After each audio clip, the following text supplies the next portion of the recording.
Assalamualaikum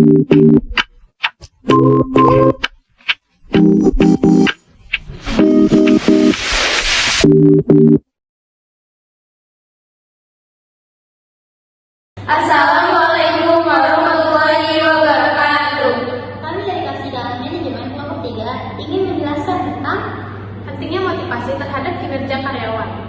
anggota kami berisikan saya Media Julieta, Saya Septiani Ferdiansyah, saya Dinsa Fitri, saya Yulia Putri Aisyah, saya Dewa Siti Sabila.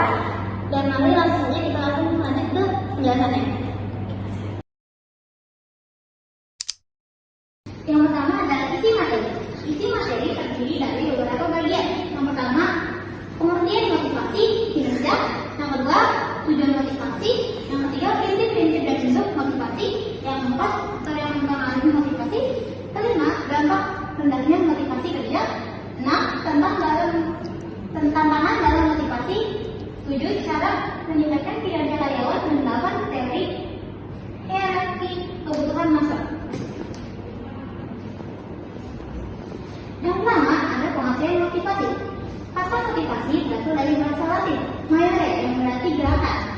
Istilah motivasi aspek tindakan aku manusia yang mendorong untuk berbuat atau tidak berbuat. Motivasi dari kata motif yang artinya sesuatu.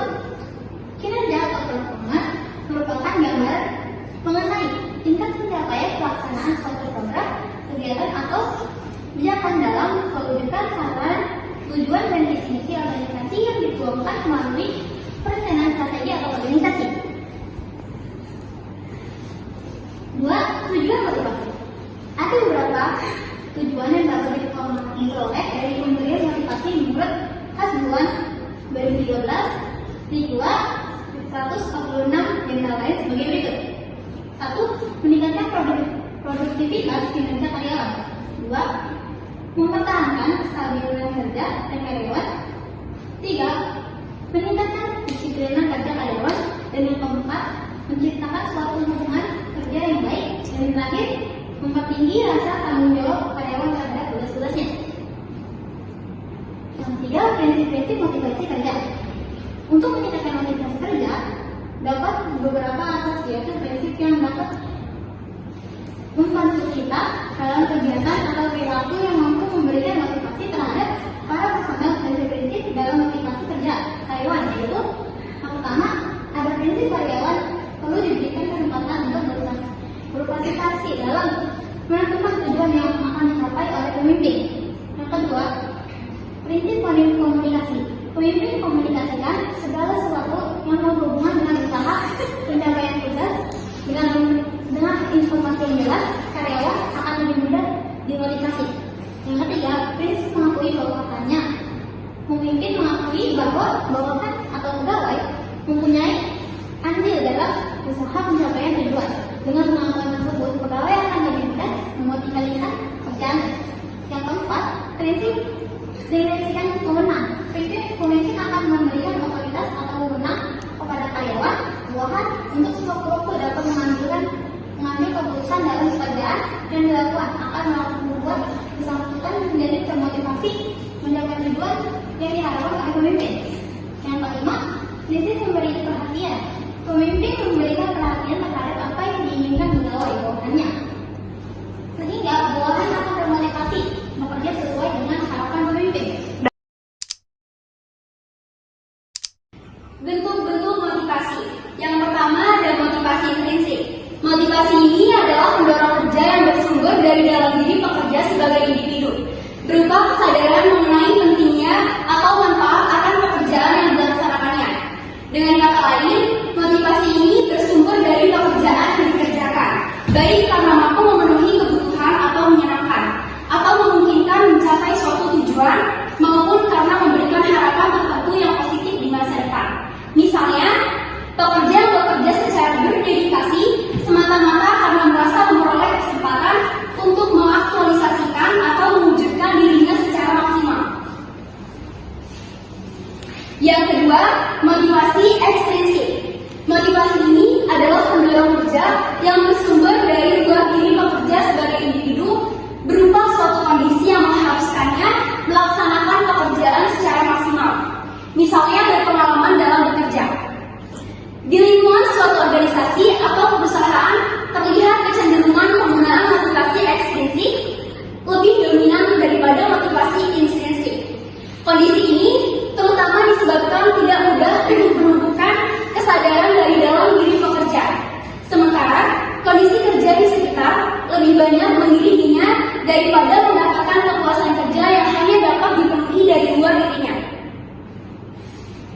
Yang keempat ada faktor yang mempengaruhi motivasi. Yang pertama ada efektivitas dan efisiensi.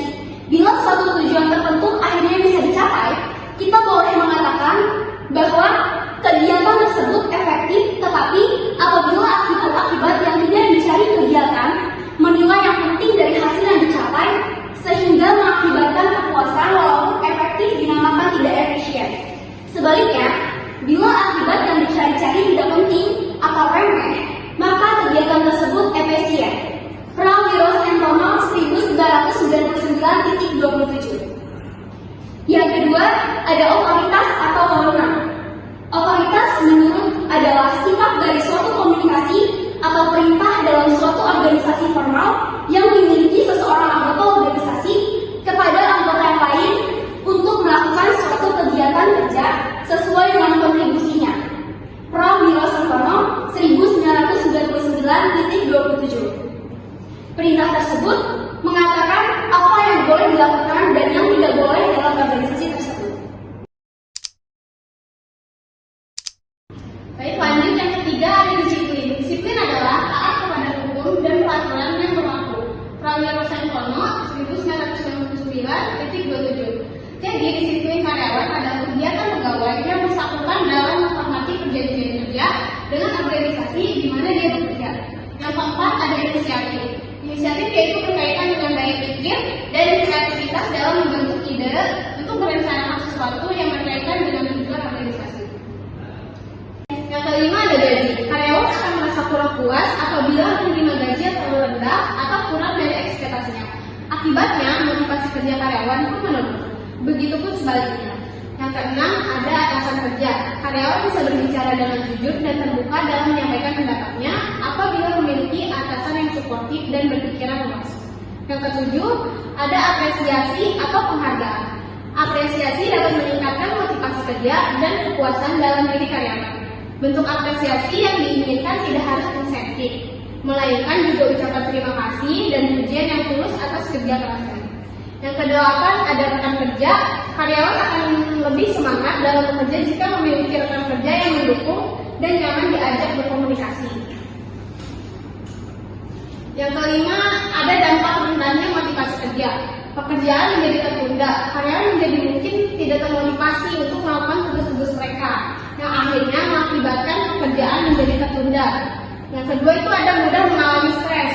Kurangnya motivasi dapat menyebabkan karyawan mudah mengalami stres yang pada pasangan dapat mempengaruhi kesejahteraan dan kinerja mereka. Yang ketiga ada kegiatan operasional terhambat.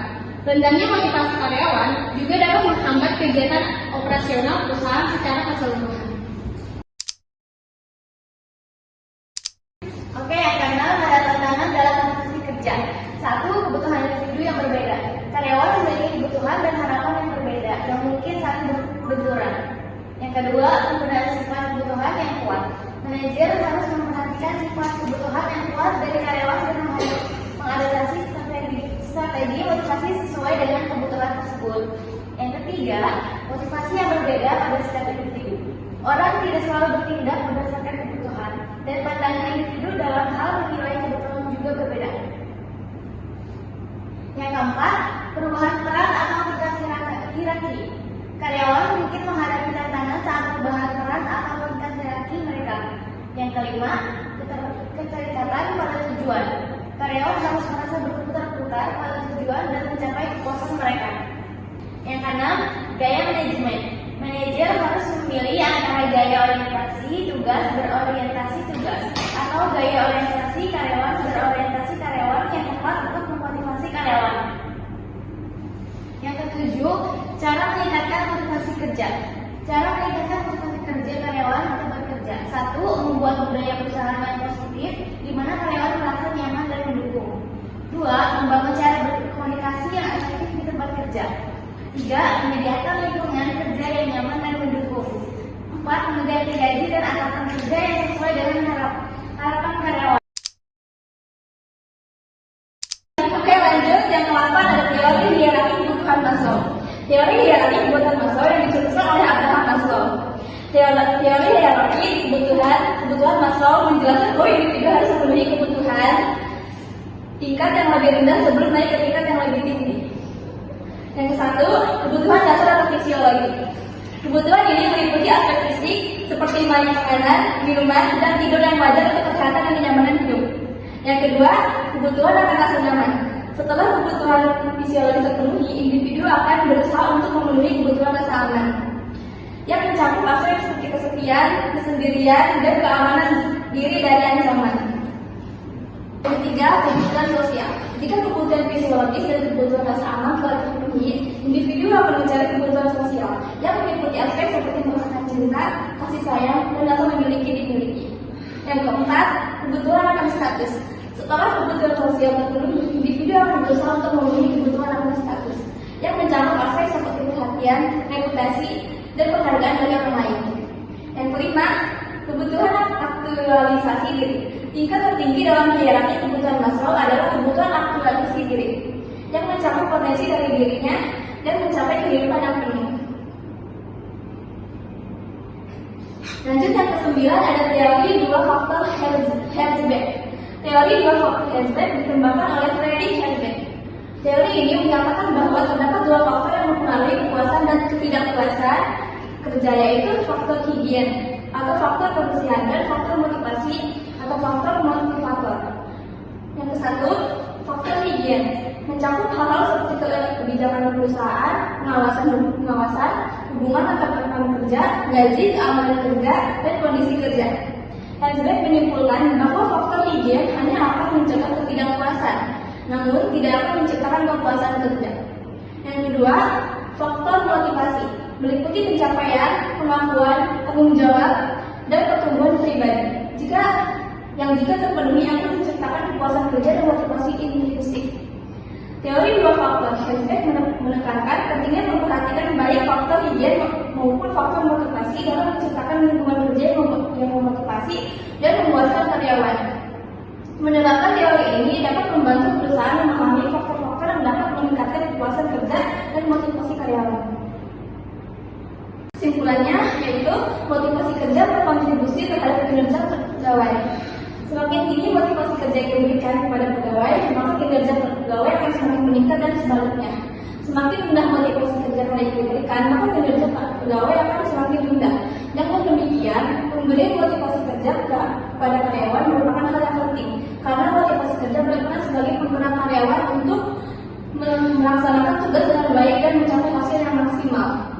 Oleh karena itu, penting bagi perusahaan untuk memberikan motivasi kerja kepada karyawan